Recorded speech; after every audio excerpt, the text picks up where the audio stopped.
Hi there, I'm Vincent Bos, and I'm a life coach, relationship coach, and breakup coach. You can change the language of this podcast in the YouTube video settings. And in today's podcast, we're going to be discussing what to do with an ice cold ex. I provide audio coaching for breakup recovery, trying to get an ex back, attracting someone new, and life coaching. Visit www.dateme.tips for more details. Please check your spam and junk folders if you are expecting an email from me. Subscribe to my weekly support emails. The link is in the description. So now let's get back into today's podcast, and today we are discussing what to do with an ice cold ex. So if you have been dumped and want to try to get your ex back, it can feel scary when they act like a stranger. In today's podcast, I'll be discussing 3 things to help with an ice cold ex. So let's get straight into this, and point number 1 is you can't break ice. Now let me know in the comments if you feel that your ex is ice cold. Let me know in the comments and let's see what the community thinks. And point number 1, as I've just said, is that you can't break ice. And this is really, really important to understand. Because if you feel that your ex is acting like a stranger, if you feel that one moment your ex loved you and the next moment they seem to look straight through you, if you believe and describe them as acting ice cold, you must understand that you can't break through that ice. The only way you will be able to get your ex back is if they're thawed out naturally. Now what this actually means in practice is that if you were, for instance, trying to beg or plead or overly reason with your now ex, trying to get them back, in essence what you are doing is you are trying to break through that ice. You're almost trying to shake them and say, hey look, it's me, do you remember me? We were together, we were married, we were together for years and years potentially. Whatever it may have been, you're trying to get through to them. You're trying to see that person that you remembered. And more importantly, you're trying to get them to see you. You're trying to get that glimmer in their eyes once more because it doesn't seem to be there anymore. You just don't understand. And you are trying anything you can to break through that ice. But point number 1 is really, really crucial. You can't break through the ice. You can't use the metaphorical hammer and chisel to break through your ex-bedumper's exterior. You can't do it. It's not going to work. And in the very few instances where somebody believes that they have used this bulldozer approach to get their ex back, well, very sadly, these reconnections often fall apart fairly soon after the initial celebration of, I've got my ex back. I begged and I pleaded. Look, they're here. Unfortunately, a few weeks or months down the line, this relationship would likely have ended again because your ex-bedumper didn't reconnect with you in an authentic way. So I suggest that in most instances, if you have been dumped, you should never contact your ex again unless they contact you first. Yes, there will be caveats to that rule, there will be exceptions, but generally speaking, that is a good starting point. And if you just understand that you can't break through that ice, then you will be less likely to make mistakes, which could make things even more difficult. And if you instead look at things as I've described a few moments ago, that you need your ex-bedumper to have thawed out in a natural way to give them any opportunity of regrowing that romantic emotional attraction. And this, again, is something to really highlight, because unless your ex regrows romantic emotional attraction, they will not want to be in a relationship with you. And that is why, as I said, if you use the bulldozer approach to try and get your ex back, it's not likely to work. And even if you think you have succeeded, you've almost begged and pleaded and reasoned and, dare I say, maybe even forced them back with you. It's not authentic. It's not genuine. They haven't regrown attraction. They will not want to be with you forevermore. You want to be with someone who actually wants to be with you. Surely that is what you want. So you must let it happen in a natural way. Now, can I guarantee that you will get your ex back even if you behave in the optimum best way. Sadly, no. Nobody can guarantee you can get your ex back. There is no guaranteed route to success, but there are definitely things you can do to increase your chance. And there are definitely things you can do to reduce your chance. I like to use the analogy of imagining that you're rolling a dice. Okay, you roll that dice, and if, for instance, you roll a 1, a 2, a 3, a 4, or a 5, you won't get your ex back if you have behaved in a really bad way. In that regard, you would only get your ex back if you rolled for 6. Now, of course, that is going to be very unlikely, okay? And we're not really talking about a 6-sided dice. In most instances, in reality, it's probably a 1,000-sided dice. But you see where I'm going with the analogy. In that regard, there are many opportunities of failure if you behave in an inappropriate way. Whereas, if you live your life in the right way, if you use the hints, tips, and advice that I give in my other podcasts, and maybe the support via my audio coaching service, instead of you needing a 6 to get your ex back, maybe on your dice, you could roll a 2, a 3, a 4, a 5, or a 6, flipping it round completely so that there is only the number 1, which unfortunately won't give you what you want. But the point is that there is always, unfortunately, a chance of failure. But on the flip side, there is always a chance of success. So I would never say never. Even if you are in a very difficult situation, I would never say it is impossible to get an ex back. It might be very, very unlikely, but nothing is impossible. But we must always focus on the journey ahead of us and not our ex. We must focus on us and not them, because if we don't get them back, that will enable us to find someone even better. And ultimately, all that matters is happiness. If you can feel happiness, even if it's with someone new, surely that is very important to hold on to. So it's win-win. You either get your ex back or you find someone even better. If you remember the first principle of point number 1 of today's podcast, which is you can't break the ice. You can't force them to come back with you. You must live your life for you, concentrating on you. Stop begging, stop pleading, and stop trying to overly reason with your ex to come back. So now let's get into point number 2 and the second point of today's podcast. Please give this video a like and let me know your thoughts in the comments. If you like my content, subscribe to the channel to keep updated. And point number 2 is you act as the freezer. So today we're speaking about an ice-cold ex.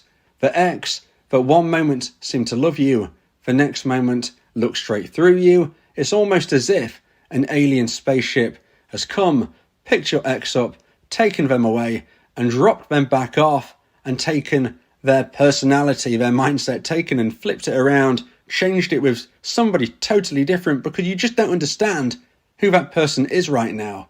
That is what we're talking about. If you feel that your ex matches that, then you are fitting today's podcast. And point number 2 is you act as the freezer. Now, when we were speaking in point number 1, I was saying, don't beg, don't plead, don't reason.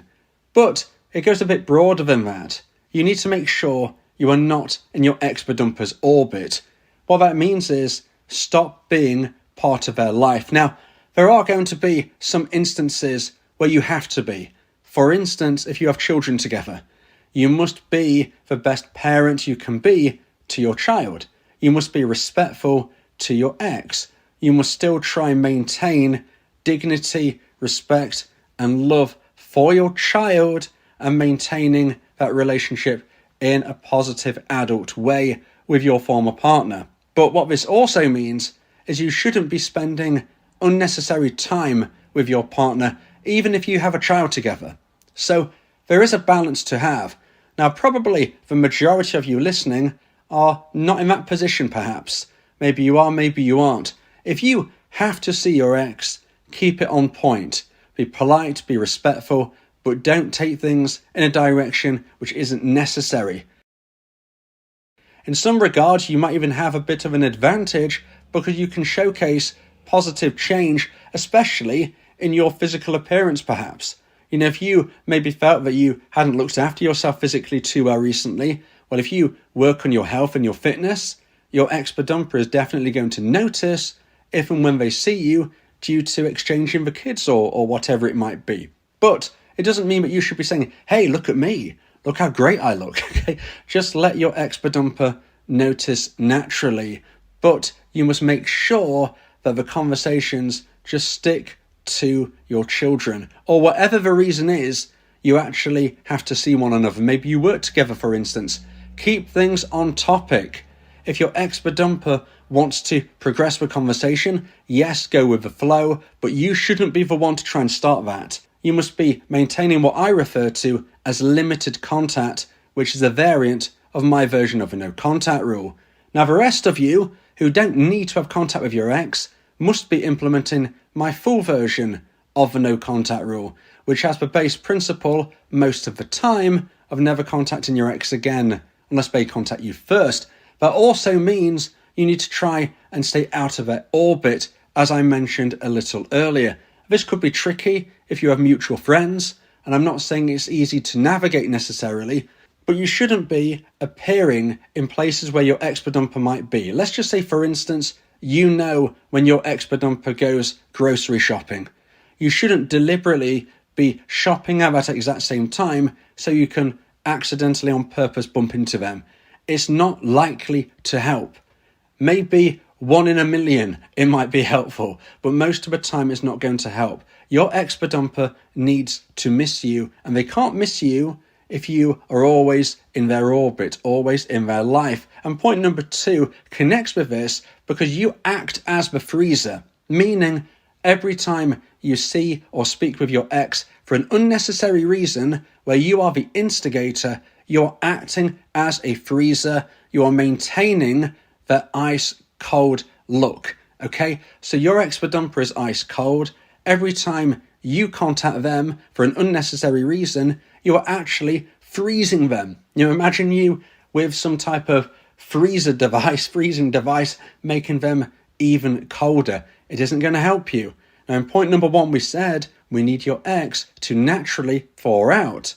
Now, how does that happen? Well, you need to move out of their orbit. If you move away, and I don't mean literally move house, okay? You don't have to go to that extreme, but if you move out of their orbit, stop putting yourself in their life when you don't need to, this is going to give them a chance to thaw out naturally. And as I said, hopefully get to a stage where they actually miss you. They can't miss you if you're always around. So this is where you need to be thinking about you and your journey rather than your ex, doing things for you, keeping yourself busy, always improving, but making sure you're not actually adding extra cold and extra freeze to your ex-bedumper. Now, if you would like advice and support about how to try and increase the chance of one day getting your ex back, then you may want to consider my audio coaching service, where me and you can speak one-on-one about your unique specific situation. This is the best and diamond level of support that I can provide. Go to my website www.dateme.tips for more information about how I can become your coach and your teammate via my audio coaching service. Talking about your feelings can also improve your mental health. It helps prevent the buildup of negative emotions, which can lead to stress, anxiety, depression, and even physical health issues. Speak your heart to free your mind. So now let's get into point number 3 and my final point of today's podcast. If you feel that this podcast has helped you, then please consider buying me a coffee. The link to do so is in the description. And point number 3 is let your distant glow warm them up. So we've already said that you need to be stepping away from your ex-bedumper's orbit. You need to be moving out of their reach so they don't hear from you or see you for unnecessary reasons. We need them to start wondering about you. We need them to hopefully start missing you. And this can be helped by you warming them up from afar. And how can you do that? Well, we need to add some warmth. We need to add some glow. And this is what you can be doing by focusing on you, not your ex. Now, let's just say, for instance, you use social media. And ordinarily, when you feel really sad and upset, you post about it. Now, I'm not suggesting that you keep all of this worry and sadness to yourself. If you feel the pain of heartbreak, you must speak with people. Trusted friends, trusted family, maybe a potential doctor, a counsellor. Maybe you want to speak with myself via my audio coaching service. But the person you speak with needs to be someone who is not directly connected to your ex. Because anybody connected to your ex is likely to pass on the information. And if your ex-dumper sees or hears you in an upset state, this isn't going to make them feel romantic feelings towards you. It might make them feel pity and sadness, but that's not romance.